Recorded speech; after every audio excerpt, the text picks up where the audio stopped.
Something that makes me extremely sad and upset is when somebody feels insecure because of how they look or because of how much money they have or they make.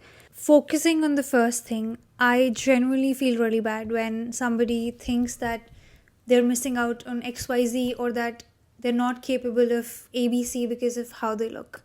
And I've been in a very similar situation a lot of times. I think all of us have, where we felt insecure about our looks, where we felt that we've received a certain rejection or that some people are not nice to us because of how we look. And there are a lot of instances right from the childhood where we're exposed to situations as such, be it like annual functions in schools or like just how people speak of looks and skin tones and features in general. And of course, there's a huge conversation around like media representation and everything. And of course, this is one topic that you can speak on and on about for years, but I particularly wanted to make this episode about feeling like you're not lovable because of how you look. My only goal for this episode is to help you feel a tad bit better about this. I know that it's not humanly possible to make someone feel secure in seconds when I myself have never felt that way.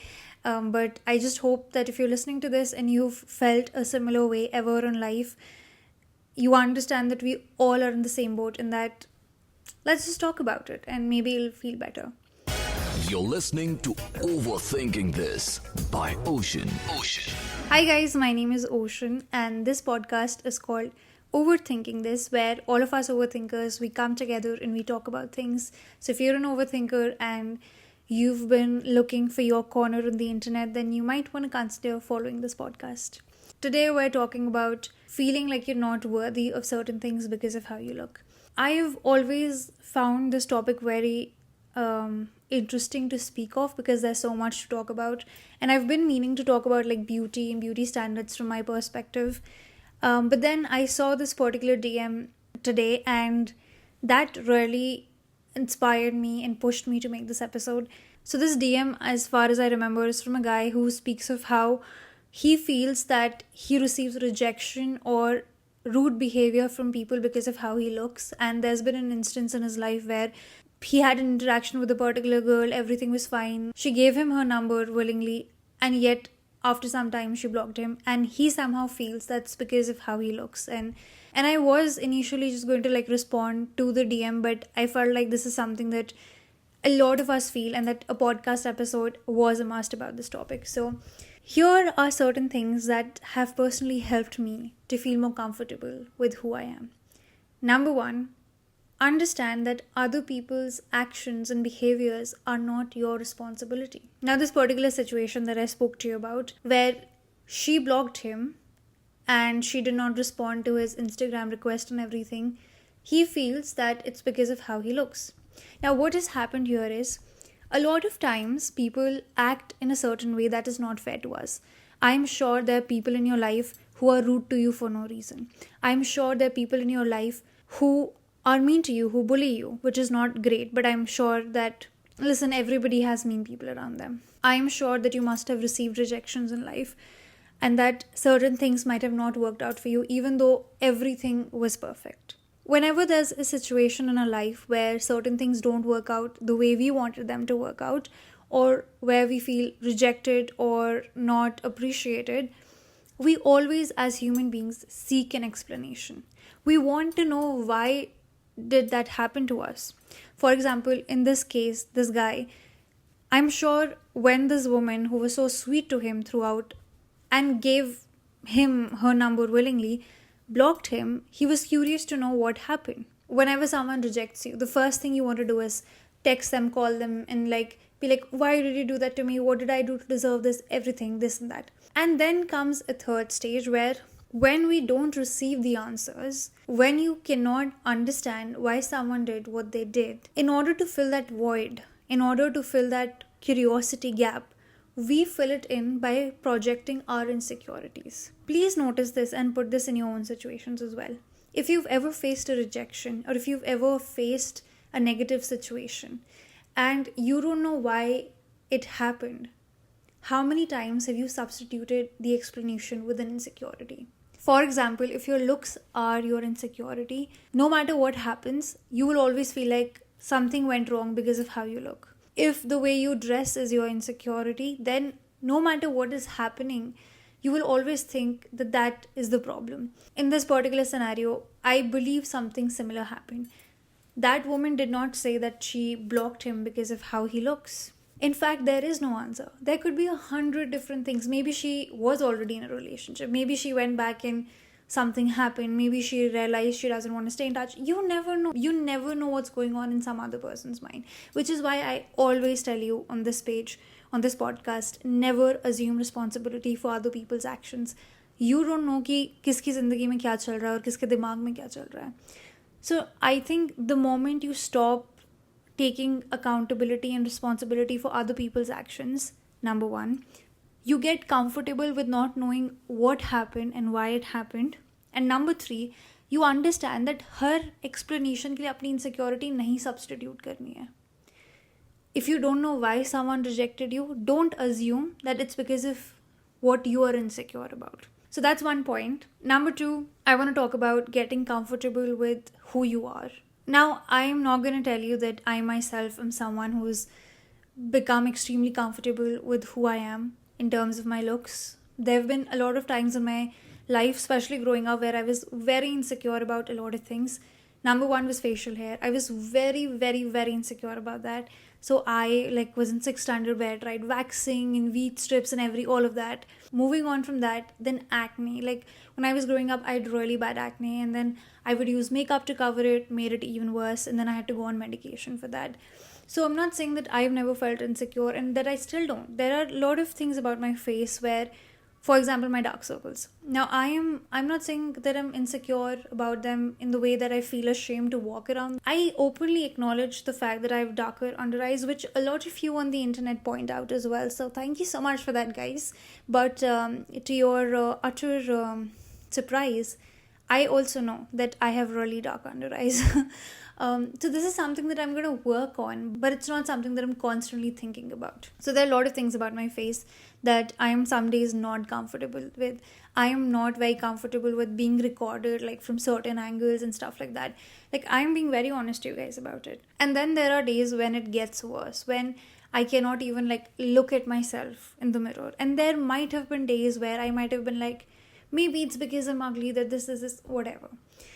But over time, I think I've made a lot of progress and I've gotten very comfortable with the idea of it. And that's because of one thing. I remember, I think it was in 12th standard, CBSE board mein, we had one chapter, I don't know if the syllabus has changed, where this chapter about this old man who's conversing with a young boy who has a mark on his face and he feels insecure about how he looks. And my English teacher, when she was teaching us the chapter, said this one thing that stuck with me.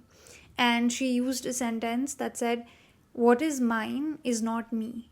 And this one sentence has made such a huge impact in my life, because I've come to realize that what is mine is not who I am as a person. So my nose, okay, and then my skin complexion, for example, or the way I look, the way my eyes are, the color of my eye, all these things are not who I am. In fact, the kind of money I make, the kind of car I drive, the kind of phone I use is not who I am as a human being. I am beyond that. I am something else. That's a whole different conversation, that if this is not who I am, then who am I? But this one sentence made a huge impact in my life, and it really changed the way I looked at beauty. Again, I'm not saying that I have overnight have stopped caring completely. I do look after myself. I do feel insecure on some days, but I think I've gotten comfortable with the idea of beauty, not in terms of oh, I am very beautiful. I've not accepted that I'm beautiful. I've just accepted that to me, it doesn't matter too much if I am beautiful or not, right? So to me, I think this whole idea of beauty is not everything. And I'm not saying that I don't participate in the system. I also understand that, especially the field that I work in, looks and everything matter. Right now when I'm recording this episode, I have put on makeup. I do feel a tad bit concerned about my acne spots and my under eyes, so I do cover up before recording. But To me, the idea of beauty is not the end of the world. I am not as concerned about it. I'm not constantly thinking about it. I am not constantly worried about it like I used to be, because I've realized that as a person I am beyond that. And that takes me to the next point, which is maybe some people look at how you look initially. I personally for me, I've never looked at someone and judged them from their features. In fact, I rarely look at people's faces carefully. Like, most of the times I cannot even remember how someone looks. I usually remember the vibe, and I don't know how to word it correctly without sounding like a pick me, but I'm personally, for me, how someone looks is not a very important factor. So I choose to be with people who would feel the same way, and I would stay away from people who on a first instant judge how others are looking. So I must tell you that initially some people might look at how you look and you're dressed and then make judgments about you, but true connections are not built on that. True connections, your friends, all the relationships that sustain, they're never there because of how you look. Nobody stays friends with someone or stays in a relationship with someone just because of how they look. It's about who you are. Trust me, it's about who you are. And one thing I must say, that you're going to encounter a lot of people in your life who will say really ugly things about how you look. I have had similar things happen to me where people have said really bad things to me. One, you have to realize that it's just their mindset, and because they're saying it doesn't mean it's true. Secondly, a lot of times people will say hurtful things to hurt you because they're hurting inside. Only an insecure person makes or tries to make the other person insecure. People who are secure, people who are comfortable with who they are, will never try to make you insecure. It's always the people who themselves are insecure, and that is why they intend to make other people uncomfortable as well. So in case somebody is being mean to you about how you look, you don't have to take them seriously. You don't have to believe them. The ugliest thing is when somebody comments on someone's looks. That's the ugliest thing. So if someone does that, that's your biggest sign to be like, dude, I'm gonna stay away from you. I know that I cannot magically, with a snap, change the notions of beauty for you, or that help you feel more confident, but I really hope that this episode helped you feel a tad bit better, helped you feel more comfortable. If you have anything to say, to share, please feel free to DM me. I'm going to link both the handles, my Instagram handle and the podcast's Instagram handle, down in the description. I hope you have a good rest of the day or the rest of the night. Thank you so much for listening. Please follow along. If you like the episode, give it a thumbs up on YouTube, comment down below. If you're listening on some audio platform, please review the podcast. If you're on Spotify, rate the podcast. Follow along for more such episodes. That's it. I'm gonna see you super soon. Thank you so much for watching. Sending you a lot of love. Chalo.